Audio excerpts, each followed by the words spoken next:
Leksjon 1. Kostholdsendringer. Har du gjort noen endringer i kostholdet ditt også? Ja, jeg har spist sunnere og fokusert på mer hel mat i det siste.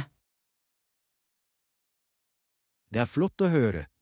Et balansert kosthold kan virkelig øke energinivået ditt. Absolutt. Jeg føler meg mer levende og fokusert siden jeg byttet. Jeg vil gjerne høre mer om hva slags mat du har innlemmet. Jeg har lagt til mer frukt, grønnsaker og fullkorn til måltidene mine. Det høres deilig ut. Det er utrolig hvor næringsrik mat kan være tilfredsstillende.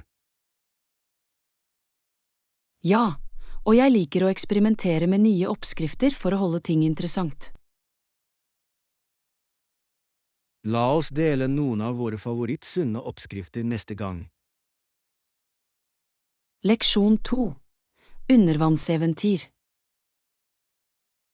Er det noen spesielle aktiviteter eller attraksjoner der du anbefaler? Ja, snorkling og dykking er opplevelser du må prøve i det området. Det høres fantastisk ut. Jeg har alltid hatt lyst til å utforske undervannsøkosystemer. Du vil elske det. Det marine livet er fantastisk, med livlige farger og forskjellige arter. Jeg kan bare forestille meg hvor vakkert det må være under bølgene. Det er det virkelig. Du vil føle at du svømmer i en helt annen verden. Jeg gleder meg til å oppleve det. Det høres ut som et eventyr for livet. Det er det absolutt. Sørg for å ta med et undervannskamera for å fange øyeblikkene. Flott idé. Jeg vil dokumentere hvert utrolig syn jeg ser. Leksjon 3. Utendørsmoro. Ja, jeg har vært i noen få parker. De er flotte for utendørsaktiviteter. Det er kjempebra. Hva slags ting gjorde du mens du var der? Vi gikk på tur, hadde piknik og prøvde til og med noen utendørs yogaøkter. Høres ut som en perfekt måte å nyte naturen mens du holder deg aktiv. Det var det virkelig. Den friske luften og det vakre landskapet gjorde det enda morsommere. Jeg elsker det. Naturen har en måte å forringe ånden vår på. Absolutt. Jeg leter alltid etter nye parker og utforske og nyte naturen. La oss planlegge en tur til en av disse parkene snart.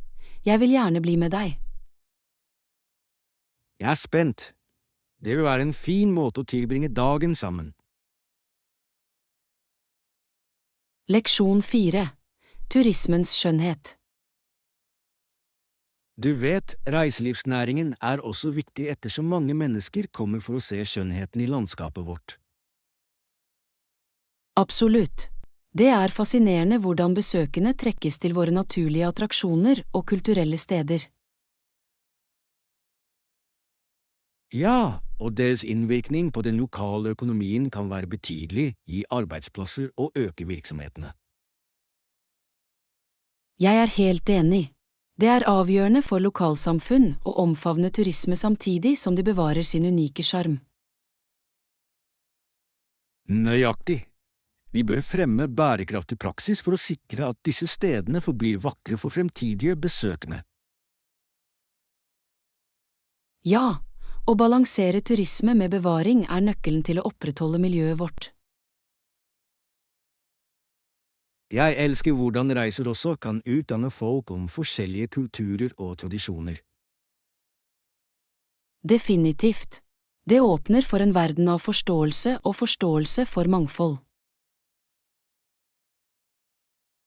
La oss planlegge noen initiativer for å markere våre lokale attraksjoner og engasjere besøkende på en ansvarlig måte. Leksjon 5. Morgente. Jeg foretrekker te om morgenen, det hjelper meg virkelig å starte dagen på en rolig tone. Og virkelig, jeg pleier å ta kaffe, men jeg burde prøve det en gang for å se om det gjør en forskjell. Du kan synes te er forfriskende, spesielt med sitt utvalg av smaker og helsemessige fordeler. Det høres interessant ut. Har du en favoritt-type te som du anbefaler? Jeg elsker absolutt grønn te, det er lett å gi meg akkurat den rette mengden energi uten rystelser.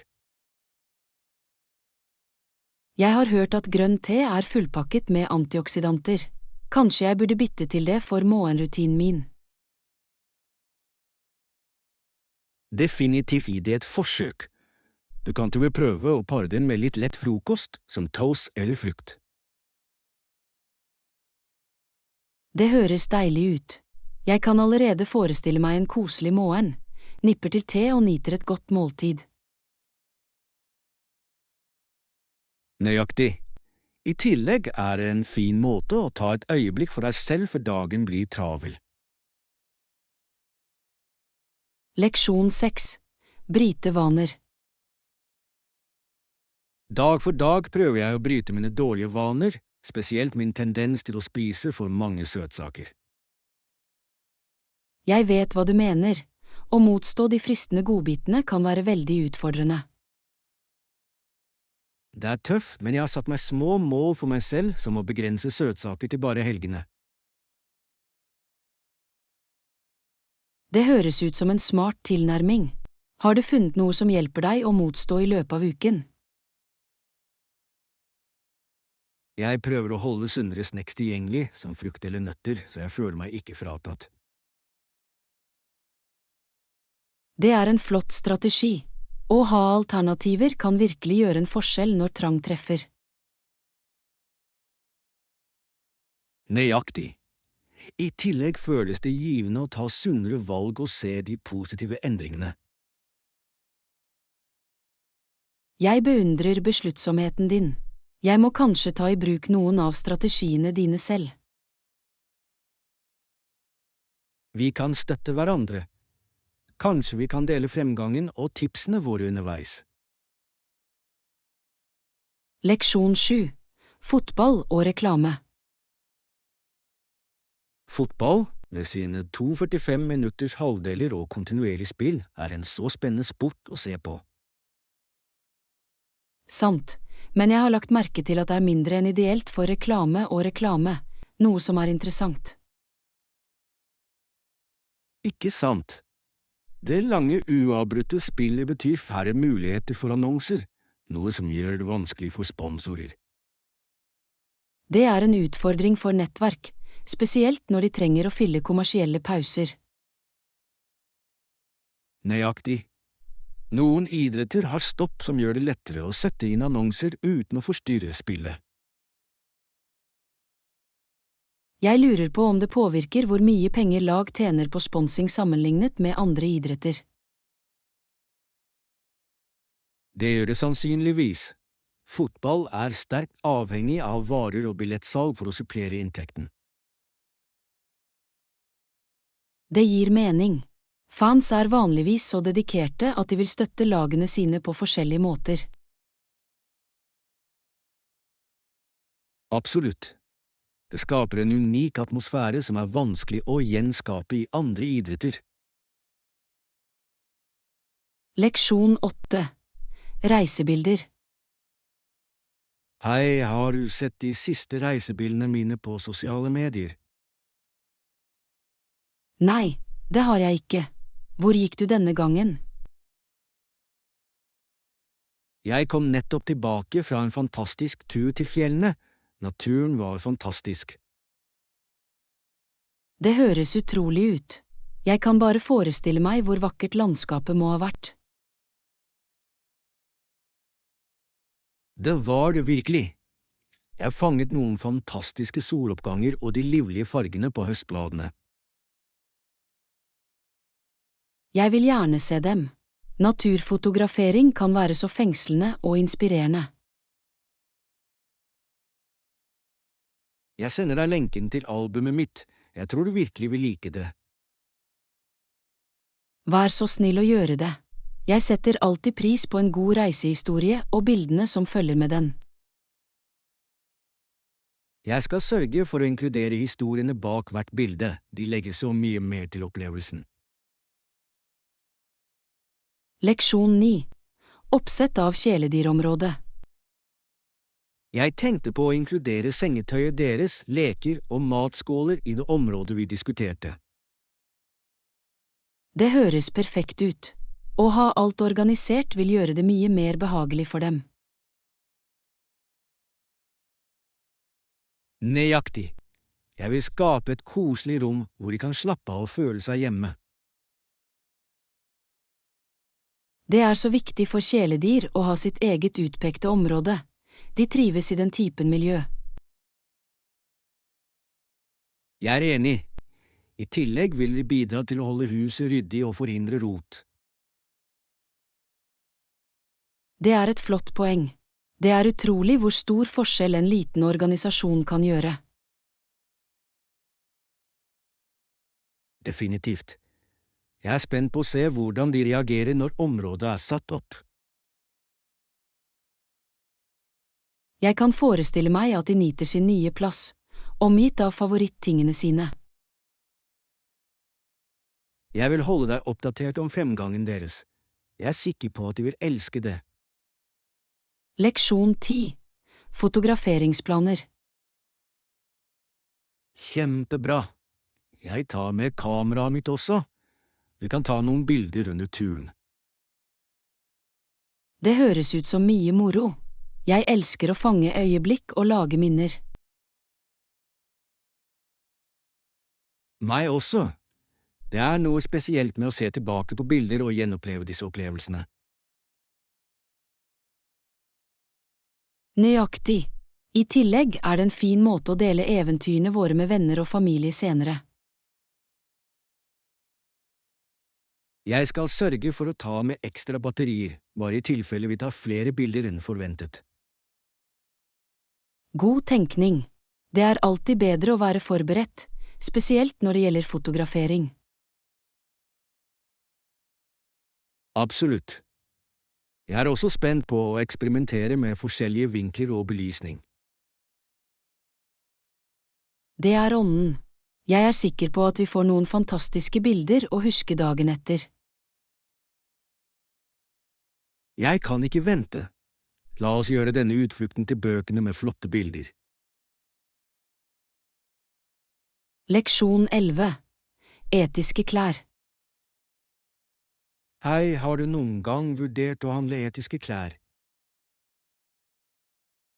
Jeg har tenkt på det, men jeg er ikke sikker på hvor jeg skal begynne eller hva jeg skal se etter. Det er faktisk enklere enn du kanskje tror. Mange merker blir mer gjennomsiktige om sin praksis. Det er godt å vite. Jeg setter pris på selskaper som prioriterer bærekraft og etisk produksjon. Nøyaktig! Det føles flott å støtte merkevarer som samsvarer med våre verdier, samtidig som de ser stilige ut. Jeg vil gjerne lære mer om spesifikke merker som fokuserer på etiske klær. Det er mange der ute. Jeg kan dele noen anbefalinger som jeg har oppdaget nylig. Det ville være fantastisk. Jeg vil ta mer bevisste valg i motekjøpene mine. Sammen kan vi utforske alternativer som er både vakre og etisk laget. Leksjon 12. Handle etter varer. Hva slags varer leter du etter? Kanskje en bok eller en fin penn. Jeg har ikke bestemt meg ennå, men jeg trenger definitivt noe for å inspirere kreativiteten min. En god bok kan gjøre underverker for deg. Har du en bestemt sjanger i tankene? Jeg liker fiksjon, spesielt historier som transporterer meg til forskjellige verdener og perspektiver. Det høres fantastisk ut. Jeg kan anbefale noen flotte titler som har betatt meg nylig. Jeg ville elske det, og jeg er også på utkikk etter en fin penn siden jeg elsker journalføring. En kvalitetspenn kan gjøre skrivingen så mye morsommere. Har du prøvd noen spesielle merker? Ikke ennå, men jeg har hørt gode ting om noen få som er kjent for sin smidige skriveopplevelse. La oss holde øye med både en bok og en penn som fanger interessen din. Leksjon 13. Organisere elementer. Det er viktig å kategorisere elementer og finne lagringsløsninger som fungerer for deg. Jeg er helt enig. Å ha et system på plass kan gjøre livet så mye enklere. Nøyaktig. Jeg liker å sortere ting etter type og bruksfrekvens, noe som hjelper meg å holde meg organisert. Det er en smart tilnærming. Jeg blir ofte overveldet av rot, så jeg må forbedre systemet mitt. Kanskje vi kan brainstorme noen ideer sammen for å hjelpe deg med å lage en effektiv organisasjonsplan. Jeg vil sette pris på det. Jeg tror å starte i det små ville gjøre det mer håndterbart. Absolutt. Å fokusere på et område om gangen kan føre til betydelige forbedringer over tid. Jeg liker den ideen. Det høres mindre skremmende og mer oppnåelig ut. Sammen kan vi takle dette organiseringsprosjektet og nyte fordelene med et ryddig rom. Leksjon 14. Kveldsøvelser. For dagen, hva med deg? Har du noen spesifikk rutine? Jeg foretrekker kveldstrening. De hjelper meg å slappe av etter en travel dag. Det er en fin måte å lindre stress på. Jeg har hørt at kveldstrening kan være veldig effektiv. Absolutt. Jeg føler meg mer energisk og fokusert i løpet av kveldsøktene mine. Har du en favoritt-treningstype du liker å gjøre på den tiden? Jeg elsker yoga. Det hjelper meg å slappe av og strekke meg etter en lang dag. Yoga er fantastisk for både kropp og sinn. Jeg må kanskje bli med deg en av disse kveldene. Du burde. Det ville være morsomt å trene sammen og motivere hverandre. Jeg er spent på ideen. La oss sette en dato for vår første yogaøkt. Leksjon 15. Romservice. Jeg beklager ulempen. Jeg sender disse varene opp til rommet ditt også. Takk. Det er veldig hensynsfullt av deg. Jeg setter pris på den raske responsen. Det er min glede. Vi ønsker å sikre at oppholdet ditt er så behagelig som mulig. Det betyr mye. Jeg var akkurat i ferd med å slå meg ned da jeg skjønte at jeg trengte noen ekstra ting. Ikke noe problem i det hele tatt.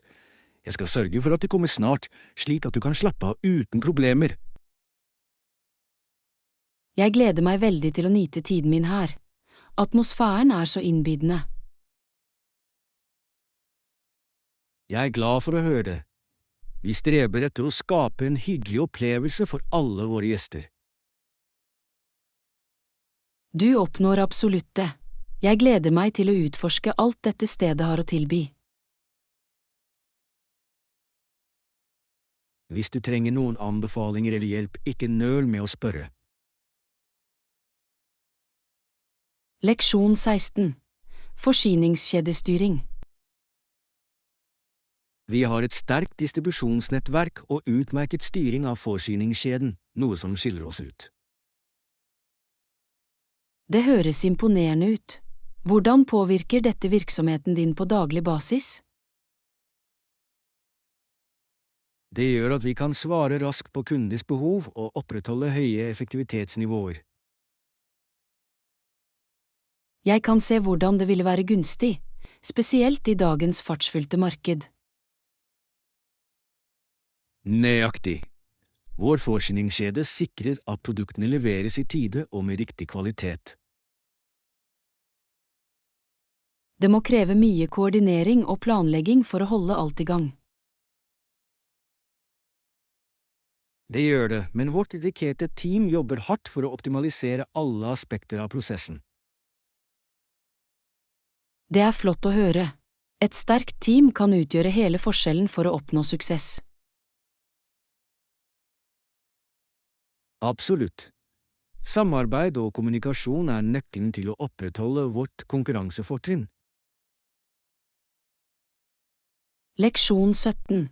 Helgeplaner. Høres ut som en perfekt dag. Hvordan var helgen din? Det var virkelig fantastisk. Jeg tilbrakte tid utendørs og nøt det vakre været. Det høres nydelig ut. Gikk du noe spesielt eller bare slapp av i ditt lokale område? Jeg besøkte en park i nærheten hvor jeg kunne vandre og nyte den fantastiske naturen. Fotturer er en så fin måte å få kontakt med naturen og lade opp. Jeg er helt enig. Det hjalp meg virkelig med å tømme tankene mine og føle meg mer energisk. Jeg elsker det. Naturen har en måte å friske opp humøret vårt på, ikke sant? Absolutt. Jeg føler meg alltid mer balansert etter å ha tilbrakt tid ute. Jeg burde planlegge en lignende utflukt snart. Det høres ut som en så tiltrengt flukt. Leksjon 18. Møteplaner. Høres perfekt ut. Jeg er der i tide. Kjempebra. Jeg gleder meg til møtet og diskuterer ideene våre. Meg også. Jeg tror vi har mange spennende ting å dekke i løpet av vår tid sammen. Absolutt.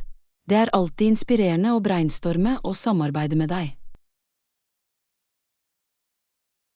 Jeg setter pris på det. Jeg elsker hvordan diskusjonene våre vekker nye ideer og kreativitet. Nøyaktig. Det er flott å ha noen som deler samme entusiasme og visjon. Jeg gleder meg til å se hva vi kan finne på i møtet vårt. Samme her. La oss få mest mulig ut av tiden vår og komme opp med noe fantastisk. Sikkert. Jeg er sikker på at vi vil ha en produktiv økt og oppnå gode resultater. Leksjon 19. Språklæring. Jeg vil lære spansk, hva med deg? Jeg har alltid ønsket å lære fransk.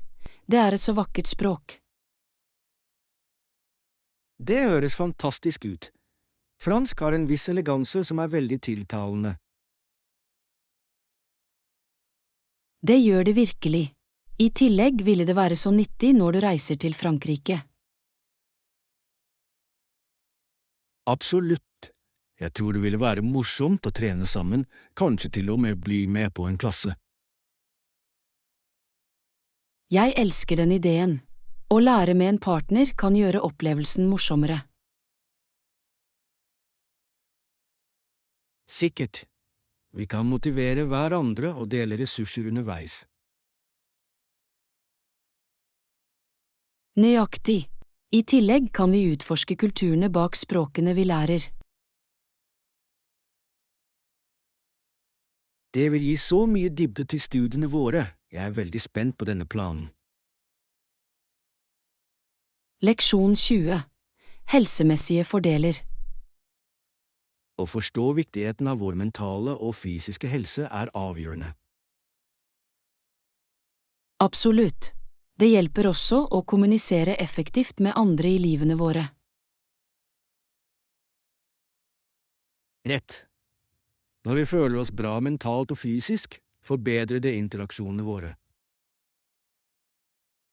Jeg er enig. Det er lettere å være positiv og støttende når vi tar vare på oss selv. Nettopp! Regelmessig trening og oppmerksomhet kan forbedre vårt velvære betydelig. Jeg har lagt merke til at når jeg prioriterer helsen min, ser alt annet ut til å falle på plass. Det er en flott innsikt. Balanse er nøkkelen til å opprettholde et tilfredsstillende liv. Sikkert. Vi bør minne hverandre på å holde fokus på helsemålene våre. Definitivt. Å ha et støttesystem gjør hele forskjellen for å nå disse målene. Leksjon 21. Kulturelle vanskeligheter. Verden er så mangfoldig og fascinerende. Jeg er ivrig etter å lære mer om disse kulturelle komplikasjonene. Jeg føler det på samme måte. Å forstå forskjellige kulturer beriker vårt perspektiv på livet. Nøyaktig.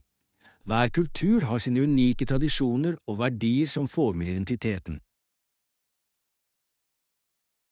Det er utrolig hvor mye vi kan lære av hverandre ved å dele våre erfaringer. Absolutt. Jeg vil gjerne utforske ulike kulturelle praksiser og deres betydning. Det høres ut som en flott plan. Vi kan til og med prøve forskjellige retter fra hele verden. Ja, mat er en så deilig måte å oppleve og sette pris på forskjellige kulturer. Jeg er enig. Det er som å reise uten å forlate hjemmet. La oss gjøre dette til en morsom utforskning. Jeg kan ikke vente. Denne reisen vil definitivt utvide horisonten vår. Leksjon 22. Yellowstone-utforskning. Visste du om de 308 fot høye nedre fallene i Yellowstone River? Ja, det er utrolig hvordan naturen kan skape en så fantastisk utsikt. Det er mange vakre innsjøer i Yellowstone, og den største er også fantastisk. Jeg har lest om Yellowstones geotermiske funksjoner. De er virkelig unike. Kombinasjonen av fosser og innsjøer gir en uforglemmelig opplevelse. Jeg vil gjerne besøke og se den naturlige skjønnheten for meg selv en dag. Det er absolutt verdt turen. Landskapet er ulikt noe annet. Jeg kan forestille meg freden og spenningen ved å utforske et så stort område. Absolutt. Naturen har en måte å få oss til å føle oss koblet og inspirert. Leksjon 23. Joes besparelser. Jo har ikke nok penger spart opp til han vil kjøpe. Det må være frustrerende for ham. Hva håper han å få? Han har sett på en ny sykkel som han virkelig vil ha, men den er litt kostbar. Jeg kan se hvorfor han er ivrig etter å spare. En god sykkel kan være en god investering. Nøyaktig. Faren hans ber ham fortsette å spare godtgjørelsen, som er smarte råd. Det er en fin måte å lære ham verdien av penger og tålmodighet. Sikkert. Det er viktig for Jo å lære om å administrere økonomi tidlig. Jeg er enig. Å ha et sparemål kan motivere ham til å holde seg til planen sin. Forhåpentligvis når han snart målet sitt og nyter sin nye sykkel. Leksjon 24. Bussreiser. Det er nyttig. Hvor lang tid tar det vanligvis før bussen kommer til sentrum? Vanligvis tar det omtrent 30 til 40 minutter, avhengig av trafikkforholdene. Det høres rimelig ut. Jeg vil sørge for å planlegge deretter for å unngå forsinkelser. God idé. Det er alltid lurt å gi litt ekstra tid, spesielt i rushtiden. Nøyaktig. Jeg vil heller komme tidlig enn å bli stresset over å være sen. Jeg er helt enig. I tillegg til, å ankomme tidlig gir deg tid til å utforske litt før møtet. Det er sant! Jeg kan sjekke ut en lokal kafé eller butikk mens jeg venter. Nøyaktig. Det er en fin måte å oppleve byen på, selv om det bare er for kort tid. Jeg vil definitivt benytte meg av den muligheten. Takk for tipset. Leksjon 25. Utsikt over balkongen. Det er en balkong i leiligheten min, og det forbedrer virkelig boarealet med sin fantastiske utsikt. Det høres nydelig ut. En balkong kan være et så fint sted å slappe av og nyte den friske luften. Absolutt. Jeg elsker å sitte der ute med morgenkaffen min, se på soloppgangen og føle brisen. Det må være så fredelig å starte dagen slik, omgitt av natur og en vakker utsikt. Ja, og om kveldene er det det perfekte stedet å slappe av med en bok mens solen går ned. Jeg kan forestille meg hvor pittoresk det må være, spesielt med fargene som endrer seg på himmelen. Nøyaktig. I tillegg er jeg noen ganger vært for venner for små sammenkomster. Balkongen gir et flott sosialt rom. Det høres fantastisk ut. Jeg vedder på at alle liker atmosfæren og det fantastiske bakteppet. Det gjør de. Det er utrolig hvordan et lite uteområde kan gi så mye glede og avslapning. Leksjon 26. Tilgjengelighet til treningsstudio. Det er praktisk. Er treningsstudio tilgjengelig for rullestolbrukere? Ja, det er det. De har rampe og utstyr designet for å imøtekomme alle, noe som er flott. Det er så viktig. Inkludering gjør en enorm forskjell i å skape et innbydende miljø. Absolutt. Det sikrer at alle kan nyte treningsfasiliteter uten å føle seg utelatt. Jeg setter stor pris på treningssentre som prioriterer tilgjengelighet. Det viser deres engasjement for samfunnet. Nøyaktig. Det er inspirerende å se fasiliteter som imøtekommer ulike behov og fremmer helse for alle. Jeg tror det oppfordrer flere mennesker til å engasjere seg i fysisk aktivitet, noe som er gunstig for alle. Definitivt. Alle bør ha muligheten til å forfølge sine treningsmål, uavhengig av omstendighetene. Jeg er helt enig. Det er et positivt skritt mot et sunnere og mer inkluderende samfunn. Leksjon 27. Fokus på fornybar energi. Jeg lener meg mot å fokusere på fornybar energi og bærekraft i karrieren min. Høres ut som en fantastisk retning. Verden trenger flere talsmenn for bærekraftig praksis. Jeg tror det. Når klimaendringene er et så presserende problem, må vi gjøre en forskjell. Nøyaktig. Hver liten innsats teller, spesielt når det gjelder å beskytte planeten vår. Jeg er spent på den potensielle effekten jeg kan, enten det er gjennom utdanning eller innovative løsninger. Det er ånden. Det er inspirerende å se noen som er så lidenskapelig opptatt av å skape positive endringer. Takk skal du ha. Jeg tror vi alle har et ansvar for å bidra til en bærekraftig fremtid. Jeg kunne ikke være mer enig. Å dele kunnskap om fornybar energi kan gi andre mulighet til å iverksette tiltak. Absolutt. Sammen kan vi jobbe mot en sunnere planet for fremtidige generasjoner. Leksjon 28. Hurtigstopp. Flott! Jeg stopper raskt på vei for å hente forsyningene. Er det noe annet jeg bør vite før du drar ut? Bare sørg for å minne alle om møtetiden. Det er viktig at vi alle er på samme side. Jeg vil. Det er alltid godt å ha alle forberedt og klare til å diskutere våre neste trinn.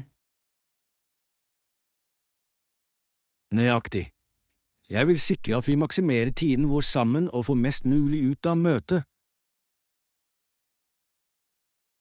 Det er en smart tilnærming. Å ha en klar agenda vil definitivt bidra til å holde oss fokusert. Ja, hvis det er noe spesifikt du vil at jeg skal ta mens jeg er ute, gi meg beskjed. Jeg skal tenke på det. Jeg setter pris på din vilje til å hjelpe. Ikke noe problem i det hele tatt. Jeg skal sjekke inn før jeg drar. Leksjon 29. Dagligvarehandel. Hei der. Hvordan har dagen din vært så langt? Ikke verst. Jeg kom akkurat tilbake fra dagligvarehandel, og det var litt av et eventyr. Og virkelig, hva endte du opp med å plukke opp? Jeg fikk en blanding av frisk frukt og grønnsaker, men jeg måtte unngå noen folkemengder i gangene. Jeg kan forestille meg. Dagligvarehandel kan være ganske utfordrende, spesielt i travle timer. Det var det definitivt, men jeg klarte å finne alt på listen min, som føltes som en liten seier. Det er flott å høre. Det er alltid tilfredsstillende å sjekke av alle elementene du trenger. Nøyaktig. Jeg fant også noen nye snacks å prøve, så det var en produktiv tur totalt sett. Jeg elsker å oppdage nye snacks. Hva slags fikk du? Leksjon 30. Produser kvalitet. Eventuelle flekker eller blåmerker på produktene? Jeg sjekket, og alt ser friskt og levende ut, noe som er en lettelse. Det er bra. Det er viktig å velge kvalitetsvarer, spesielt når det gjelder frukt og grønnsaker. Absolutt. Jeg prøver alltid å sikre at produktene er i utmerket stand før jeg kjøper. Hva annet bør jeg se etter når jeg velger frukt og grønnsaker? Foruten flekker, bør du også sjekke for fasthet og lukt. Det er gode indikatorer på friskhet. Gode tips.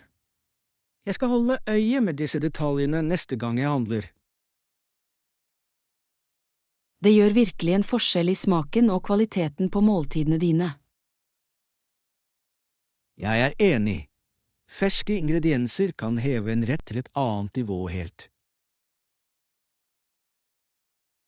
Leksjon 31. Feriemøte. Hei, er du her på ferie? Ja, jeg reiser alene denne gangen, noe som er en ny opplevelse for meg. Det høres spennende ut.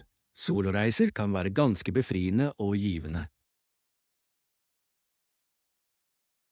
Det er det virkelig. Jeg gleder meg til å utforske i mitt eget tempo og møte nye mennesker. Absolutt. Det er noe spesielt med å oppdage nye steder alene. Jeg er enig. Det gir deg friheten til å endre planene dine spontant hvis du vil. Nøyaktig. Har du funnet noen spesielle steder du vil besøke mens du er her? Ja, jeg har en liste over lokale attraksjoner og skjulte perler som jeg ikke kan vente med å sjekke ut. Høres ut som en fantastisk plan. Jeg håper du har en fantastisk tid med å utforske. Leksjon 32. Hjemmebrygging. Er det vanskelig å lage øl hjemme? Det kan være utfordrende i begynnelsen, men det er mange ressurser som hjelper deg med å lære prosessen. Det er godt å vite. Jeg har alltid vært nysgjerrig på hjemmebrygging og hvordan det fungerer. Det er en morsom hobby. Når du har fått tak i det, kan du eksperimentere med forskjellige smaker og stiler. Jeg elsker ideen om å lage mine egne oppskrifter. Hva er det første trinnet for å komme i gang? Du trenger litt grunnleggende utstyr og ingredienser, som malt, humle, gjær og vann. Høres håndterbart ut. Er det noen spesifikke sett du vil anbefale for nybegynnere? Ja, det er mange flotte startpakker tilgjengelig som inkluderer alt du trenger for å brygge din første batch. Jeg skal definitivt se på det. Det høres ut som en hyggelig måte å bruke tiden min på. Leksjon 33. Strategispørsmål. Hvilke problemer ser du med vår nåværende strategi? Vel, det tar lengre tid å nå målene våre enn vi opprinnelig planla, noe som er bekymringsfullt. Jeg har lagt merke til det også. Vi må analysere hva som forårsaker disse forsinkelsene. Nøyaktig. Jeg tror vi bør evaluere metodene våre og identifisere eventuelle flaskehalser i prosessen vår. Det gir mening. Det er viktig å finne områder hvor vi kan forbedre effektiviteten. Jeg tror vi kan effektivisere noen av oppgavene våre for å hjelpe oss med å overholde fristene våre mer effektivt. Avtalt. La oss brainstorme noen løsninger og sette en plan på plass for å løse disse problemene. Jeg er om bord. Det er viktig at vi holder oss proaktive for å sikre vår suksess. Absolutt. Sammen kan vi gjøre disse utfordringene til muligheter for vekst. Leksjon 34. Få det til å skje. La oss få det til å skje i år. Jeg er spent på deg. Takk skal du ha. Jeg håper jeg oppnår alt jeg har tenkt meg å gjøre. Jeg tror du vil. Med din besluttsomhet og hardt arbeid kan du nå dine mål. Jeg setter pris på støtten din. Det motiverer meg virkelig til å fortsette å presse fremover. Du har riktig tankegang. Å være fokusert og positiv vil føre deg til suksess. Nøyaktig. Jeg er klar for å takle alle utfordringer som kommer min vei i år. Det er ånd. Jeg gleder meg til å se alle de fantastiske tingene du oppnår. Takk skal du ha. Å ha noen som tror på meg gjør en stor forskjell. Jeg vil heie deg på hvert trinn på veien. La oss gjøre dette året uforglemmelig. Leksjon 35. Forespørsel om stillerom. Hei, jeg sjekker inn. Kan jeg be om et stillerom vekk fra gatestøy? Selvfølgelig. Vi ønsker å sikre at du får et komfortabelt opphold, vekk fra kjas og mas. Det ville være fantastisk. Jeg setter stor pris på din hjelp med dette. Ikke noe problem i det hele tatt. Jeg skal sørge for å gi deg et rom i en høyere etasje for bedre fred. Det høres perfekt ut. Jeg nyter utsikten der oppe, og det er vanligvis mye roligere. Absolutt. I tillegg vil du kunne nyte naturen uten distraksjonene fra byen nedenfor. Nøyaktig. Jeg gleder meg veldig til å slappe av etter en lang dag med reise. Du fortjener det. Jeg vil også sørge for å gi deg noen ekstra fasiliteter for din komfort. Takk skal du ha. Det er veldig omtenksomt av deg, og det gjør en stor forskjell. Leksjon 36. Klasseromskostymer. Jeg bærer også en kost. Noen av menneskene i klassen min vil være kledd som trær og blomster. Det høres ut som et morsomt tema for klassen din. Hva er anledningen? Vi har en spesiell begivenhet med fokus på natur og kreativitet, og alle oppfordres til å kle seg ut. Hvor kreativt. Jeg elsker ideen om å innlemme naturen i antrekkene dine. Det skal være kjempegøy. Jeg regner med at Kvastein vil gi et lunefullt preg på kostymen min. Definitivt. Det høres ut som om du kommer til å gjøre et godt inntrykk. Jeg håper det. Jeg gleder meg til å se alles kostymer og hvordan de tolker temaet. Det blir interessant å se hvordan hver person bringer sin egen kreativitet inn i det. Nøyaktig. Hendelser som disse bringer virkelig folk sammen og oppmuntrer til morsomme interaksjoner.